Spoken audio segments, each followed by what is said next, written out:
කිසිවෙකුට සමකරන හැකි ලංකාවේ විශාලතම ලැප්ටොප් එකතුව දැන් iMac එකේ අපෙන්. ඉතින් ඔයාලට පේනවා ඇති මේ වීඩියෝ එක දැක්කන් පස්සේ මොන තරම් භයානක තත්ත්වයක්ද කියලා. අධිවේගී මාර්ගයක් තුල මේ ධාවනය කරන්නේ ඊටමත් කුඩා පුංචි දරුවෙක්. කුඩා කියලා කියන්නේ මෙයාට අවුරුදු 5ක්වත් කියලා නම් මට පේන්නේ හරියට.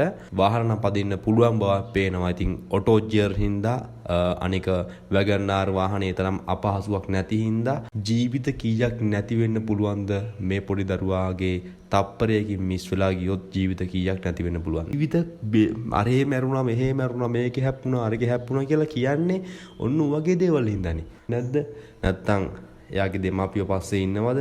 නැත්තම් වැඩි හිටි කෙනෙක් පස්සේ ඉන්නවද මේ පුතා කොහොමද මේ වාහනේ පදින්නේ මේ ගැන වහාම හොයන්න ඕනේ. හොඳ දඬුවමක් ලබා දෙන්න ඕනේ. බලන්න මේ කරන වැඩ අවුරුදු කටේ තියාගෙන මිනිස්සුන්ට දුක් දෙන්නේ. තව අහිංසක ළමයි කී දෙනෙක් නැති වේද? අහිංසක ජීවිත කීයක් නැති වේද? මේකෙන් පොඩි හරි දෙයක් මේ පොඩි ළමයට පුළුවන් ද කියන්නකෝ වාහනයකට හදිසියෙට මොකක් හරි වුණොත් බය වෙලා වාහනේ අතහැරලා දානවා. කෙලින්ම යන්නේ වාහන පොලියුම ගලවගෙන.